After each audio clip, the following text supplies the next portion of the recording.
사실은 오늘 전할 이 메시지는 간단한 이야기가 아니라 성경이 말씀하고 있는 이 복음에 대한 깊은 이해를 하고 나면 이 내용이 상당히 깊고 중요한 메시지가 이 출애굽기 안에 담겨 있구나라는 것을 이해하게 되는데요. 자, 우리 왜 이 내용이 그토록 우리에게 중요한 내용인지 한번 살펴보도록 하겠습니다. 본문을 한번 잠깐 관찰해 보도록 하지요. 18장 1절을 후반부를 한번 보시면 주께서 이집트에서 이스라엘을 데리고 나오신 것을 들으니라 라고 이렇게 이야기를 하고, 사실은 18장 1절에는 모세의 장인을 이드로를 만나기 전에 들으니라라는 이 들으니라가 아주 중요한 이야기인데 줄을 하나 그어 놓으면 좋겠습니다. 들었다는 것이 아주 중요한 이야기입니다. 그리고 뭘 들었나? 어떤 이야기를 들었나?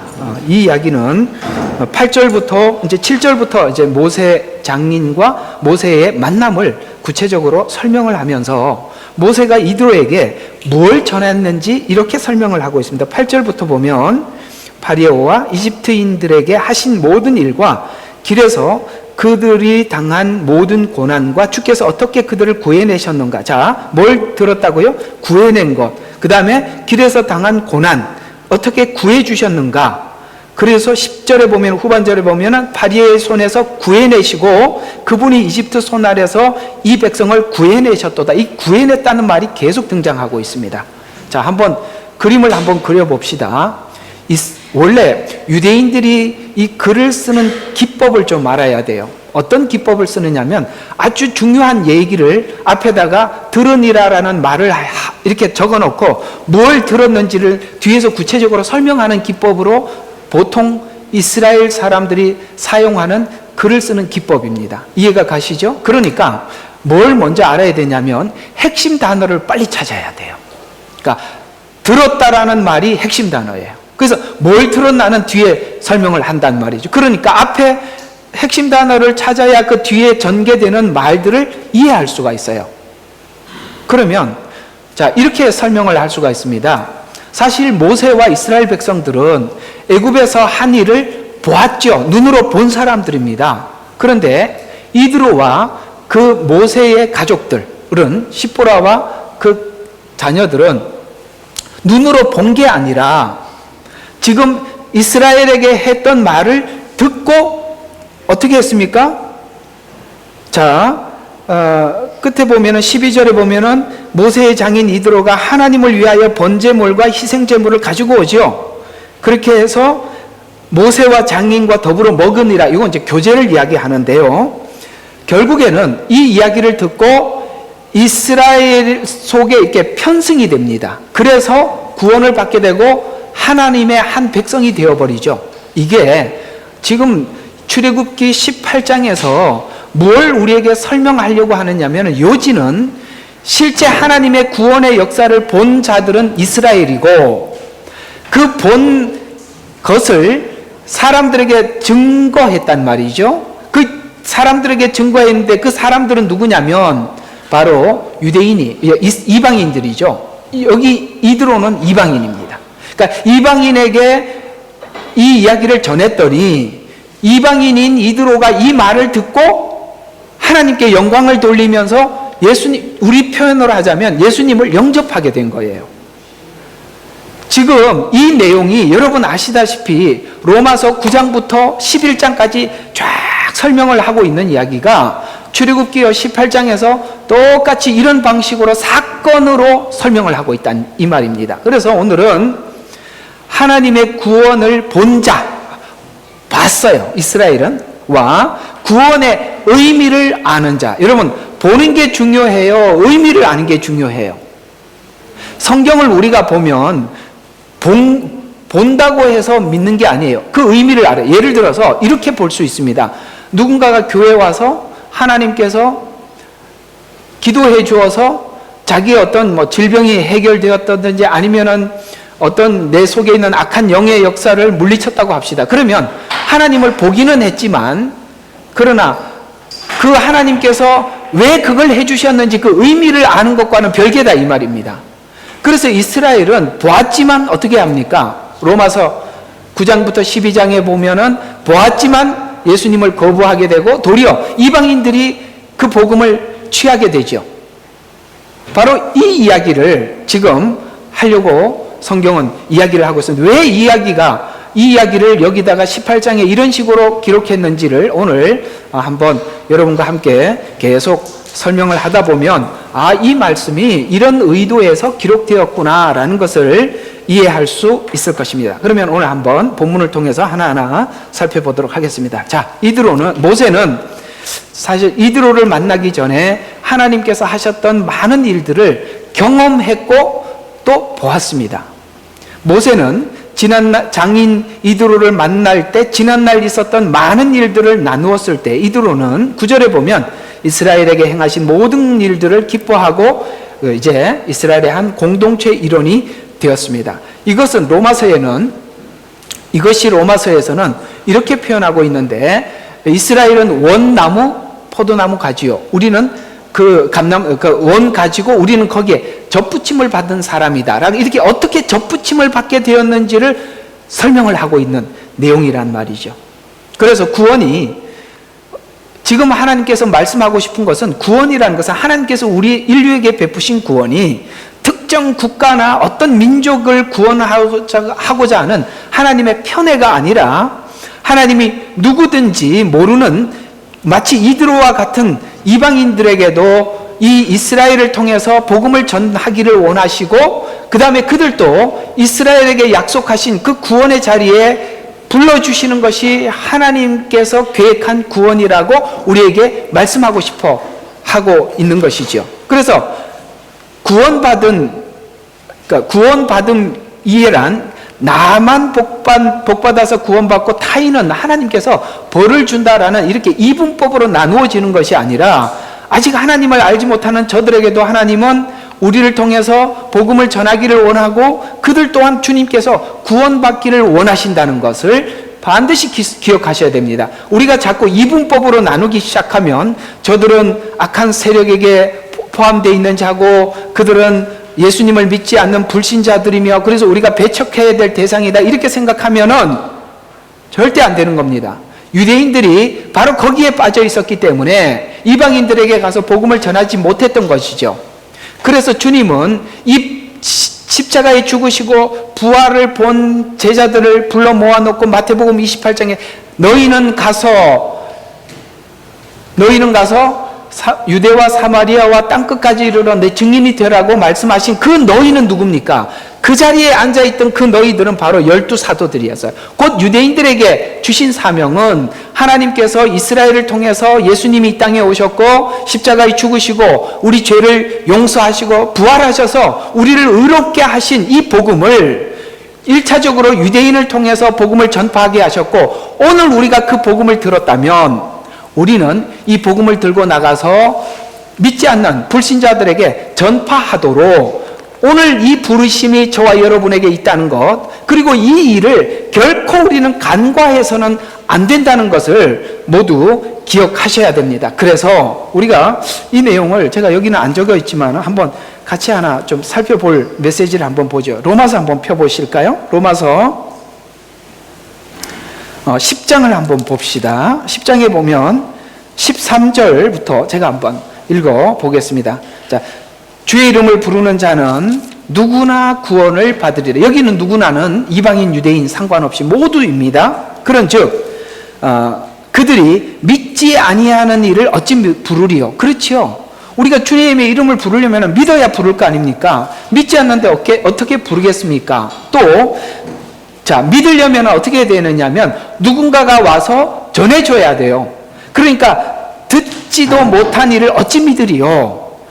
또 들으려면 누군가가 와서 전파를 해야 된단 말이죠. 그래서 전파하는 자가 없이 어찌 들으리요?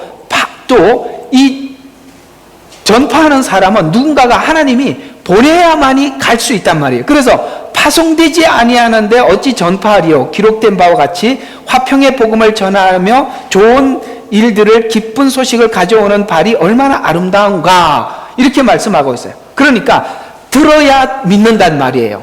오늘 여기 보니까 모세가 누구에게 전했지요? 이드로에게 전했습니다. 그러니까 이드로가 들었어요. 들어서 이드로가 믿게 되었다 이 말입니다. 따라서 우리에게 주어진 사명이 무엇이냐면, 우리에게 누구를 만나든지 기회가 생기면 어떤 방법을 통해서라도 전하고 오는 겁니다. 그래서 전해야만이 들을 수 있고 들어야만이 믿을 수 있기 때문에 그렇습니다. 오늘 이 방식을 모세와 이드로의 관계를 통해서 오늘 여기 로마서 10장 금방 읽었던 13절 15절 말씀을 그대로 인용을 하고 있는 것입니다. 전했잖아요.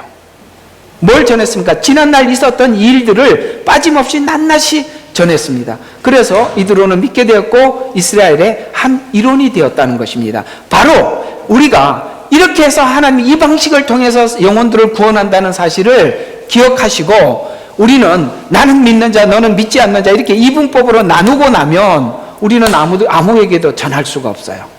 여러분, 유대인들이 가지고 있는 이런 잘못된 구원관이 여러분과 제 마음속에 과감하게 버리시기를 주의 이름으로 축원합니다. 성경에는 누구든지 주의 이름을 부르는 자 앞에 여기는 누구도 예외가 없는 거예요.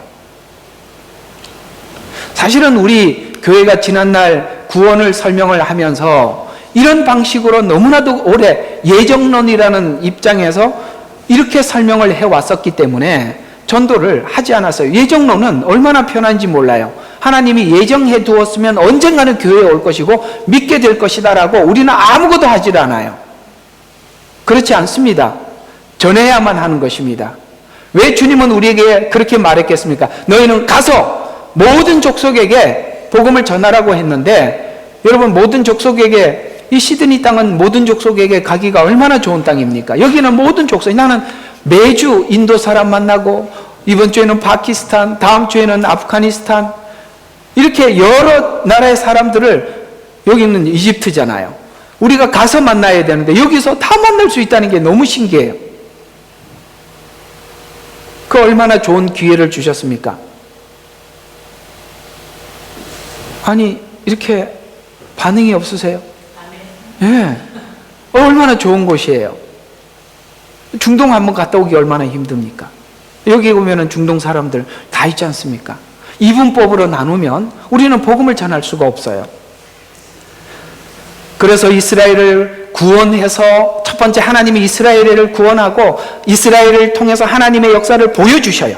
그리고 이방인인 이드로를 항복시키는 이유가 여기 있는데, 이드로를 구원하시고자 했던 하나님의 구원 계획은 먼저 모세를 통해 이스라엘의 역사를 보게 하여 또 이스라엘에게 이방인들을 편입시키려는 것이 원래 하나님께서 의도했던 구원의 방식이라고 로마서 9장부터 11장까지 계속 우리에게 자세히 설명을 해 두었습니다. 그러면 18장 9절과 12절에 보면 이드로가 주께서 이집트인들의 손에서 구해내신 이스라엘에게 행하신 모든 선하심을 기뻐하여 그 일에 있어서 주께서 그들보다 위에 계셨음이라 하고, 모세의 장인 이드로가 하나님을 위한 번제물과 희생제물을 가져오니 아론과 이스라엘 모든 장로들이 와서 하나님 앞에서 모세와 장인들과 더불어 음식을 먹으니라 라는 말은 그들과 이방인이 하나가 되었다. 여러분 아시다시피 유대인들은 이방인들을 개로 취급하고 사람 취급하지 않습니다. 그런데 여기에 이드로가 그 속에 편승이 되었다는 것은 하나가 되었다는 것입니다. 결국에는 계시록에서 말씀하고 있는 메시지는 무엇이냐면, 이스라엘과 아람이, 이스라엘과 원수들이 하나가 되고 연합이 되어서 오늘 여기 보면은 희생제물을 가져오니 하나님 앞에서 모세와 장인이 더불어 먹으니라, 교제, 그리스도 안에서 한 가족이 되어서 교제가 일어날 것이다 라는 메시지가 요한계시록의 주된 메시지라는 것을 기억하시기 바랍니다. 바로 이 부분.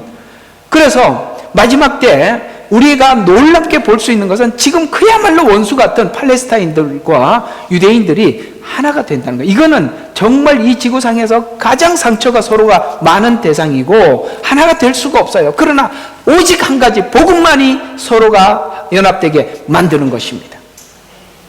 이토록 성경은 이미 출애굽기 안에서 이런 복음을 우리에게 설명해 주고 있다는 것입니다. 지금 모세와 이드로에게 자신들에게 행하셨던 하나님의 일들을 증거하고 이드로가 이스라엘의 일원이 되지만, 자, 문제는 바로 이렇게 또 복음은 이렇게 되네. 이스라엘이 이드로에게 전해서 이방인에게 복음을 전했지만 훗날 이렇게 달라져요. 훗날은 이스라엘이 도리어, 여러분 구약 성경을 보다시피 또 신약에서 예수님을 십자가에 못 박은 사건을 통해서 보시다시피 이스라엘은 타락의 길을 가게 됩니다.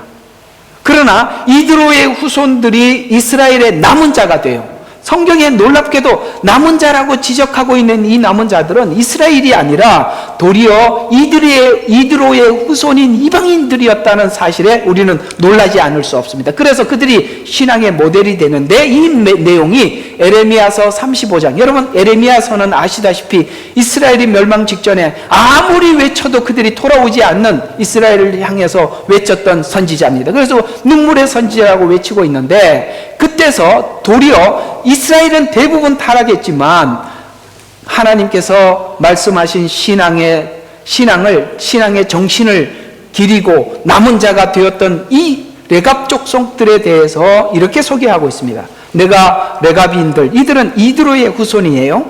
집에 아들들 앞에서 포도주를 마시라, 이렇게 지금 에레미야가 레갑 족속들을 앞에다 두고 여기다 포도주를 두었어요. 그 포도주를 마시라라고 이렇게 명했어요. 그랬더니 그들이 말하기를 우리는 포도주를 마시지 아니하겠노라. 이는 왜 안 마시는지 이렇게 이야기합니다. 이는 우리 조상 레갑의 아들 요나답이 우리에게 명하여 말하기를, 요건 이제 성경에 말하고 있는 율법입니다. 말하기를 너희와 너희 자손들은 영원히 포도주 마시지 말고 집을 짓지 말고, 여러분 집을 짓는다는 것은 세상에 안주한다는 얘기예요. 그렇게 하지 마라. 그래야 너희 신앙을 지킬 수 있으니까, 요것만 지켜도 네가 천국을 향해서 걸어갈 수 있으니까 요걸 지켜라 라고 얘기한 적이 있었단 말이에요. 포도주 마시지 말라는 말은 세상의 즐거움으로 즐거움 삼지 말라는 거예요. 오직 하나님 안에서 즐거움을 찾으라, 이런 뜻이 담겨 있고, 집을 짓지 말라는 것은 세상에 안주하지 말라는 뜻이고, 또 씨를 뿌리지 말고, 무슨 뜻이냐? 목축업을 하라는 거예요. 여러분, 가나안 땅은 대부분이 농사를 짓습니다. 농사를 지으면요, 우상을 섬길 수밖에 없는 구조가 되어요. 이 목축업과 농업은 아벨과 가인 사건에서 설명해야 되는 거예요. 좀 이 얘기가 좀 복잡합니다. 어쨌든 그렇습니다. 자, 씨를 뿌리지 말고, 농사 짓지 말고, 정착하지 말라는 얘기예요. 이 말은 포도원을 만들지 말고, 이것도 다 정착하는 거죠. 아무것도 갖지 말고, 뭘 딱 한 가지를 지적합니다. 장막에 거하라. 아멘. 성경은 우리 보고 나그네라고 말씀하고 있어요. 우리는 본향이 있고 돌아가야 할 곳이 있는 사람들입니다. 텐트 치고 살 뿐이에요. 우리는 유혹을 받아요. 씨를 뿌릴까? 집을 지을까? 포도원을 지을까? 그러면 얼마나 행복할까? 모든 인생의 사람들의, 하나님을 모르는 사람들의 목적은 이것입니다. 그러나 하나님은 우리에게 딱 부탁합니다. 너는 장막 같은 인생을 살아라. 왜? 언젠가는 지나갈 수밖에 없는 인생 아니냐라고 말씀하죠. 장막에 거하라. 이렇게 요나답이 그 후손들이 신앙을 지킬 수 있는 어떤 경계선을 말해 주었어요. 그래서 포도주를 마시라 라고 했더니 그들이 마시지 않겠노라, 이렇게 얘기를 했어요. 그러면서 너희가 계속 이렇게, 그리하면 너희가 타국인으로서 있는 땅에서 너희 많은 날들을 살게 하리라. 너희 신앙을 그렇게 해야 유지할 수 있다, 이런 뜻이죠. 그래서 요나답의 음성에 복종하여 우리와 우리 아내들과, 정말 놀랍죠. 나만 그런 게 아니라 우리와 우리 아내들과 우리 아들들, 그러니까 이 신앙을 계속 이 족속들은 서로 이어주고 있었다, 이 말입니다. 그러면서 모든 날 동안 포도주를 마시지 아니하였고 집도 짓지 아니하였으며 포도원이나 밭이나 씨앗도 가지지 아니하였으며 라고 이야기합니다.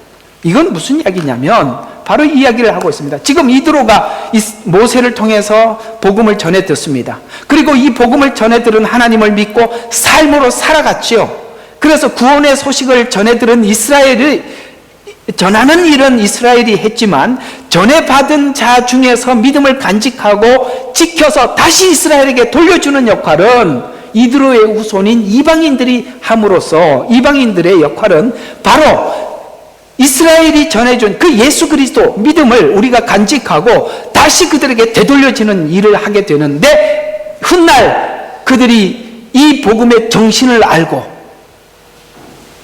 복음의 전도자가 되는 것입니다. 이게 계시록의 증인이에요. 그래서 14만 4천이 주님 앞에 돌아오고, 그 14만 4천이 돌아올 때 흰옷 입은 수많은 무리들이 있는 그 이방인들이 도리어 이 사역을 통해서 하나님 앞에 돌아오는 역사가 있게 될 것이라고 우리에게 말씀하고 있습니다. 마태복음 24장을 읽어보면 두 가지 구도로 설명을 하고 있는데, 하나는 환난, 하나는 구원입니다. 환난만 있는 게 아니에요. 계시록을 너무나도 환난으로 보지 마십시오. 이 안에는 엄청난 구원이 있습니다. 그래서 이렇게 이스라엘의 역할과 이방인의 역할을 통해서 믿음과 신앙을 전하면서도 그 내용을 몰랐던 이스라엘은 신앙과 내용을 이방인을 통해서 다시 전해 듣게 되고, 결국 이 모든 것이 하나님의 율법을 지켜서가 아니라 하나님의 은혜였다, 하나님의 자비였다라는 것을 그들이 알게 되는 날이 오게 될 것이다 라고 로마서 11장 29절부터 34절에 잠깐 한번 읽어드리겠습니다. 이게 유대인들이 이걸 알 때 정말 하나님의 은혜로 우리가 구원을 받는구나 라는 것을 알게 될 텐데, 로마서 11장 29절과 34절에 보면 그걸 이렇게 우리에게 설명하고 있습니다. 자, 이는 하나님의 은사와 부르시면은 후회하심이 없는지라. 너희가 지나간 때에는 하나님을 믿지 아니하였더니 이제는 그들이 믿지 아니함으로 인하여 자비를 얻었느니라. 이와 같이 이제 이들이 믿지 아니한 것은 이들이 그다음에 그들이 이 말들 잘 이해를 하셔야 됩니다. 자, 그들은 유대인이고, 앞 30절에 그들은 유대인이고, 그 다음에 이들이 믿지 아니하였다는 이들도 또 유대인입니다. 그래서 믿지 아니한 것은 너희의 자비, 너희는 또 이방인입니다. 저희 이걸 잘 구분하셔야 돼요. 그래서 너희의 자비를 통해서 우리가 은혜로 구원을 받은 것을 우리를 보고서 그들도 자비를 얻게 하려 함이라. 모델이 됐다 이 말이에요. 구원이란 율법을 지켜서 하는 게 아니라 하나님이 십자가에서 우리를 은혜를 베푸셔서 무조건 우리의 죄를 용서하시는 이 방식으로 우리를 구원하셨구나 라는 것을 다시 돌려드리게 된다 이 말입니다. 그래서 32절에 하나님께서 그들 모두, 여기서 이제 그들은 유대인과 이방인 전체예요. 그들 모두를 믿지 유대인이에요. 죄송합니다. 유대인입니다. 가운데 가두어 두시면, 그렇게 지금 가두어 놨단 말이에요. 율법을 아무리 지켜도 안 돼. 이 죄 문제 해결할 수 없다라는 것을 알게 만드는 거예요. 그래 가둔다 이 말입니다. 그래서 오직 하나의 출구만 열어놨다는 거죠. 하나님의 은혜로 구원받는다는 요 출구만을 열어놨다는 거예요. 어제 그 아프가니스탄 분들이 와서 그 4시인가 기도 시간에 그 기도를 하는데, 이게 우리 집이 그런 집인 줄 알면서도 와서 그 시간에 와서 또 기도한다고 기도를 하는데, 그 메카 방향을 딱 보니까 이거 십자가 달려 있는 곳이에요. 그래서 엎드려서 열심히 막 기도를 하는데 가만히 보니까 십자가를 보고 지금 기도를 하고 있는 거, 얼마나 우리가 웃었는지. 가만히 보니까 십자가 보고 하고 있는, 그 사진을 좀 찍어 놓을 걸 그랬어요. 근데 왜 그렇게 하느냐고 물어보면, 이런 걸 잘못하고 뭔가 문제가 있으면 구원을 놓칠까봐 너무 두렵다는 거예요. 율법 안에서 구원을 받는다고 생각하는 사람들은요, 하나님을 사랑하고 이런 거 하나도 없습니다. 오직 두려움 때문에 그러는 거예요. 지금 이스라엘 백성들도 사실 엄청난 두려움이 있어요. 왜? 율법을 지켜야 구원을 받는다. 그러나 여러분, 율법으로 구원을 받으려고 하는 무슬림이나 유대인들이나 모두가 동일하게 그들에게는 두려움이 끊임없이 밀려오는 겁니다. 그들의 얼굴을 보시오. 기쁨이 1도 없어요. 두려움밖에 없어요. 우리는요, 구원이 오직 하나님의 은혜와 자비하심으로 우리의 모든 것을 용서하시고, 우리는 우리 스스로의 죄 문제를 해결할 수 없기 때문에 예수님을 보내주셔서 십자가에서 대속하셨다는 사실을 아는 이 기쁨은 세상에 누구도 빼앗을 수 없고 무엇도 바꿀 수 없는 하나님의 자비, 오직 그 자리로 계속 유대인들을 몰아넣어서 여기 보면은 어떻게 합니까? 모든 사람에게 자비를 베풀려 하려 함이라 라고 하나님은 지금도 그들에게 이 공허한 공간 속에, 두려움의 공간 속에 밀어넣었다 이 말입니다. 언젠간 이 자비를 알 때 그들은 자유함을 얻는 복음을 받게 될 것입니다. 이해가 가시죠? 그걸 누가 다시 되돌려 주게 되더라? 이방인이 되돌려 주더라는 것. 오늘 그 얘기가 오늘 이 이드로 이야기의 핵심이에요. 계속 자, 이스라엘 백성들을 구원해 내신 하나님을 찬양했던 이드로가 10절에 보면 이드로가 말하기를 주를 송축하라. 그분이 너희를 이집트인 손과 바리아의 손에서 구해내시고 그분이 이집트인의 손 아래서 이 백성을 구해내셨도다라고 이스라엘에게 행하심을 보고 찬양하는 거예요. 우리가 이스라엘이 아니면 하나님이 무슨 일을 어떻게 했는지 알 수가 없어요. 그래서 우리가 지금 성경을 설명하는 것도 전부 다 이스라엘 이야기예요.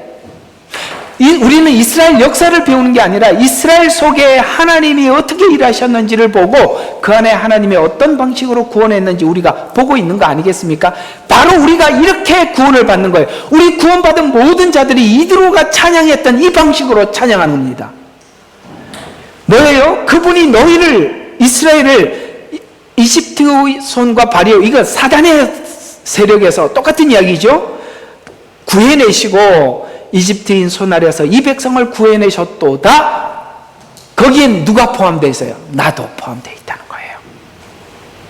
그걸 찬양을, 이 구원을 통해서 하나님은 뭘 하려고 하는가?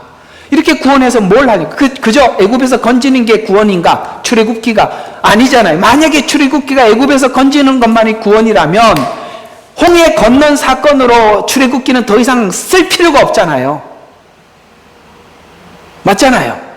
홍해에서 꺼낸 것이 전부라면, 그런데 출애굽기가 40장까지 있는데 홍해에서 나온 사건은 짧아요. 대부분의 어떤 이야기죠? 광야 이야기예요. 무슨 이야기입니까? 구원의 목적은 단순히 구원이 전부가 아니라 성화가 목적이라 이 말입니다. 광야에서는 무슨 일을 하는 거냐면 성화를 하는 겁니다. 그리스도를, 그래서 우리를 구원하신 목적은 뭐냐면 거룩하고 흠없게 하시려고.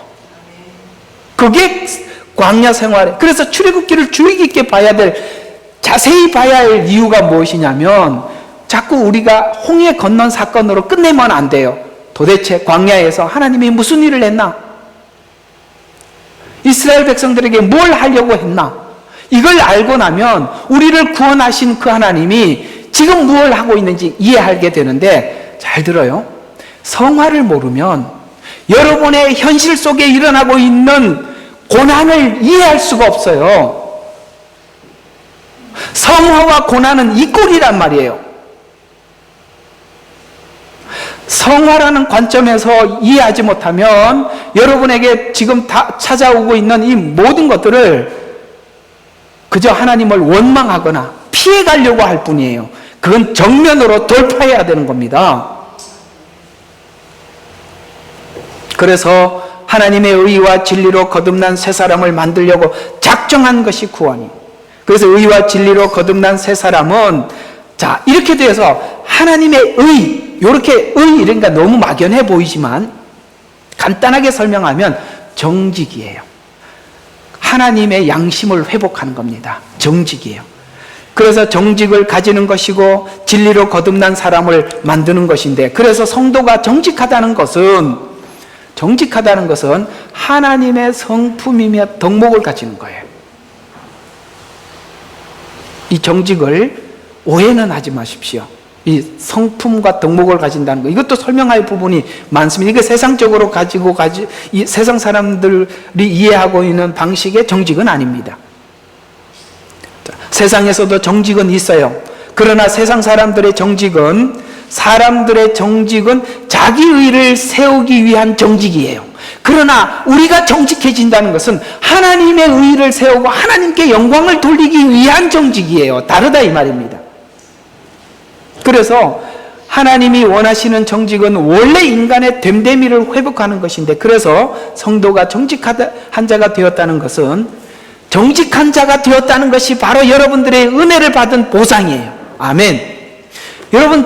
여러분이 지금 하나님 앞에 받은 은혜가 뭐라고 생각합니까?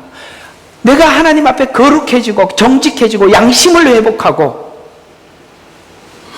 아시겠습니까? 죄를 지적을 하면 회개할 줄 알고, 이게 하나님께 은혜를 받은 보상이에요. 뭐가 외적으로 많아지는 게 아니라. 그래서 신자는 세상에서 성실하게 살고 정직하게 살고도 세상에 보상을 받으려 하지 않습니다. 그런 사람들은 내가 정직하게 살았기 때문에 보상. 그래서 우리가 정직하게 살고 힘있게 살고 남들을 위해서 희생을 하며 살아도 남이 안 알아줘도 아무 상관이 없다 이 말입니다. 세상 사람들은 그걸 했는데 안 돌아오면 관계를 끊죠. 우리는 그럴 필요가 없어요. 그래서 인간의 본질인 성실하고 정직한 자가 된 것, 그 자체가 보상임을 알고 믿어 감사하는 것이, 이것이 바로 신앙적 본질이고 덕목이며 자랑입니다. 그래서 신앙을 가지면 유대인이나 이방인이나 모두가 다 하나님이 목적하신 것 외에 다른 것으로 나는 만족하지 않겠습니다라고 고백하는 겁니다. 주님 한 분이면 충분합니다, 이렇게 고백하는 것이죠. 그래서 로마서 10장 9절과 10절에 보면 내가 입으로 예수를 시인하고 또 하나님께서 그를 죽은 자들로부터 살리신 것을 내 마음에 믿으면 구원을 받으리라. 이는 사람이 마음으로 믿어 의에 이르고 입으로 고백하여 구원에 이르기 때문에. 이것도 너무나도 사람들이 잘못 오해돼. 그래서 당신 예수님 믿습니까? 믿습니다. 입으로 고백했습니다. 박수치고 구원받았다. 그 얘기가 아니라 이 말이에요. 이 말의 뜻은 바로 이런 겁니다. 마음으로 믿고 시인했다는 것은 하나님, 내가 어떤 상황이 오더라도 내가 고백한 신앙의 방향과 태도를 바꾸지 않겠습니다, 고백하는 겁니다. 알겠습니까? 아시겠죠? 어떤 상황이 와도 나 마음 안 바뀌겠습니다. 그래서 마음으로 고백한 믿음이 밖으로 드러나는, 시인하는 인생을 살게 되는 것이 은혜의 인생이라고 고백을 하는데, 더 정확하게 우리가 알 수 있는 언어로 표현하자면 나는 겉과 속이 다른 삶을 살 수 없습니다, 이 말이라 이 말이에요. 그게 정직이죠. 정직은 내 마음에서 우러나오는 것과 바깥에 표현되는 것이 일치하는 게 정직 아니겠습니까? 대부분은 그렇게 안 살잖아요. 이건 그리스도를 안에서 회복된 자들에게 일어나는 축복이라 이 말이에요. 더 정확히 표현하자면은 천국은 죽어서 가고 살아서는 세상 가치대로 살 수가 없습니다. 지금부터 주님이 기뻐하는 자가 되겠습니다. 요게 하나님이 원하는 구원이라 이 말이에요. 근데 사람들은 죽어서는 천국 가고 여기는 세상 방식대로 살잖아요. 그건 하나님이 목적한 구원이 아니라 이 말입니다.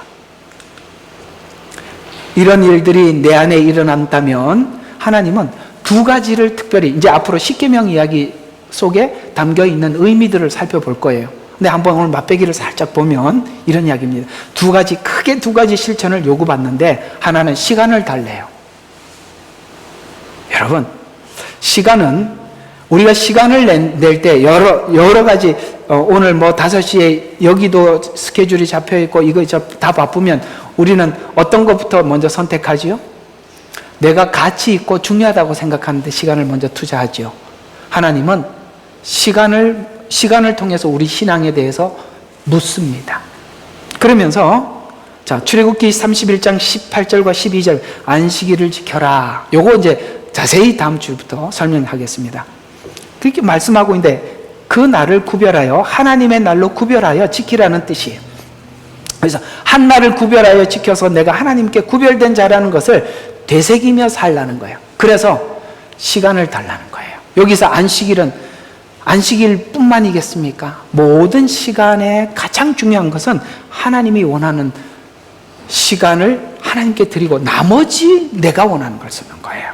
두 번째, 돈입니다. 물질이죠. 말라기 3장에 보면 11조를 드리라라고 말씀하거든요. 이건 무슨 뜻이냐면, 헌금이란 내 마음이 어디 있는지 마음으로 고백하고 입으로 시인하는 것처럼, 물질은 내 마음이 어디 있는지 그걸 표현하는 곳이 돈과 시간이에요. 그래서 마태복음 6장 12절에 보면 내 보물이 있는 곳에 내 마음도 있느니라 하시는 것과 같이 11조와 헌물을 통해 내 마음이 어디에 있는지 표현해 드리는 것이죠. 그래서 시간과 돈을 많이 쓰는 것이 각자의 보물이라고 생각하기 때문에 그렇습니다. 그래서 우리가 정말 주님을 사랑하고 주님을 따르고 주님을 내 주인으로 여기는가 아닌가는 딱 두 가지. 내가 시간을 어떻게 쓰고 물질을 어디에다 쓰느냐 보면 우리는 분명히 가장 가치 있는 곳에 이 두 가지를 쓸 겁니다. 하나님 없고 건강하면, 돈도 많고 시간이 많으면 어디다 쓰겠어요? 뻔한 거 아니겠습니까? 자, 오늘 이야기를 정리하며 결론을 내려보겠습니다. 하나님을 이스라엘은 전혀 몰랐어요. 보면서도 몰랐다 이 말입니다. 하나님이 구원하신 목적이 무엇인지는 도리어 이방인인 이드로를 통해서 이스라엘에게 다시 역으로 전달합니다. 이 내용이 성경이 구원을 전달하는 방식이었다고 로마서 9장부터 11장에 우리에게 잘 설명을 해 주었습니다. 애굽인을 치고 홍해를 직접 건넜던 경험은 이스라엘이 하였지만 신앙의 정신과 목적과 의미는 이방인이 다시 이스라엘에게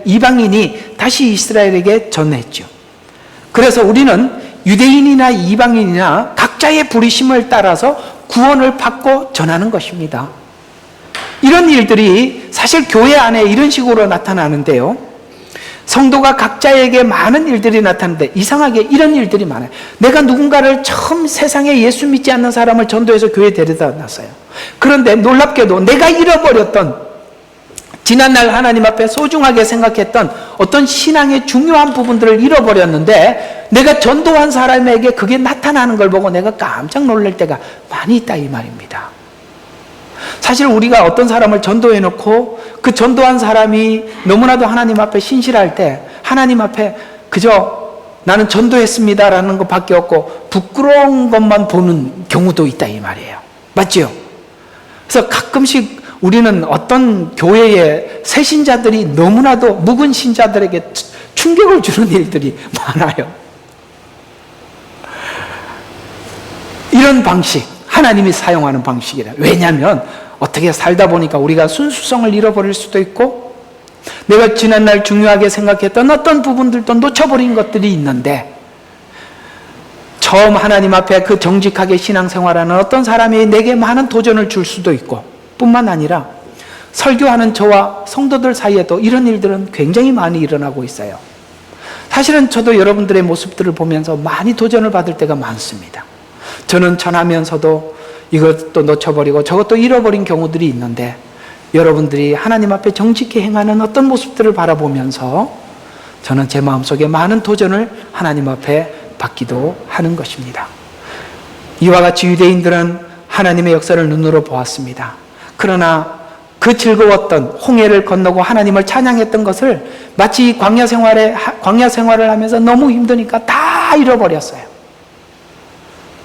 놀랍게도 모세의 장인이었던 이 요나답, 레갑의 후손들이 그 신앙을 지켜 다시 이스라엘에게 보여줌으로 이스라엘을 부끄럽게 만들었고 그 이스라엘은 하나님 앞에 돌아오는 이런 방식, 신비하지 않습니까?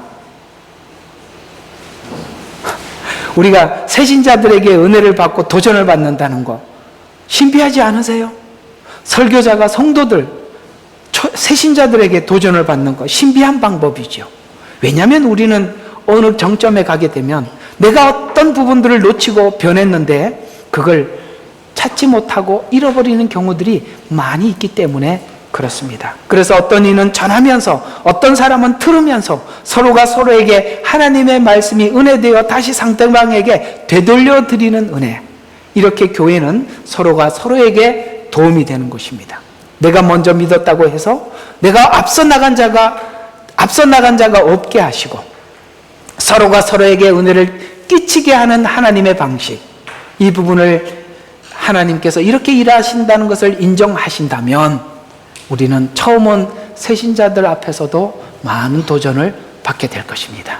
그래서 교회 안에는 오래 다녔다고 해서 그가 꼭 신앙의 모델은 절대 아니라는 거예요. 오래 다닐수록 위험할 수가 많아요. 처음 순수하게 하나님 앞에 양심 꺼리낌 없이 믿는 사람들을 향해서 우리가 받아야 될 도전이 더 많다 이 말입니다. 믿으시면 아멘 하십시오. 예, 너무나도 부끄러운 일들이 많다 이 말입니다. 그래서 이제 구원받은 자들이 매일매일, 이게 중요합니다. 매일매일. 여러분, 우리는요 하루에 하루만큼 크는 거예요. 사람들이요 자꾸 이렇게 생각을 하는 거예요. 내가 어느 날 3살이었는데 하나님 은혜를 베풀어 주시고 기적을 베풀어 주셔서 3살이 갑자기 20살이 되게 해주십시오. 그런 일은 없다 이 말이에요. 광야 생활은 하루 지나면 하루만큼 자라는 거예요. 그래서 하나님께서 매일매일 일상을 통해서 하는 일이 굉장히 중요한 겁니다. 그걸 놓치고 자꾸 하나님께서 어느 순간 나를 갑자기 키워달라고 하니까 사람들이 안 크는 거예요. 매일매일 크셔야 돼요. 매일매일 주는 메시지를 들어야 하고 매일매일 하나님 앞에 여러분 자신을 돌아보고 씻어야 하는 것입니다. 그래서 매일매일 시간을 쏟고 준비한 헌물을 하나님께 드림으로 우리가 무엇을 향해 있는지, 어디에 마음이 있는지 내가 시간과 돈을 쓰는 것을 통해서 나를 체크하는 겁니다. 그래서 안식일을 지켜 점검하고 한 주간 사는 삶을 통해서 하나님의 인도함을 받는 그 광야 생활, 지금 저와 여러분이 가고 있는 이 시간이며 하나님이 이 시간이 끝나는 시간까지 결코 우리를 놓지 않고 붙잡고 인도하시리라 믿습니다. 기도하겠습니다.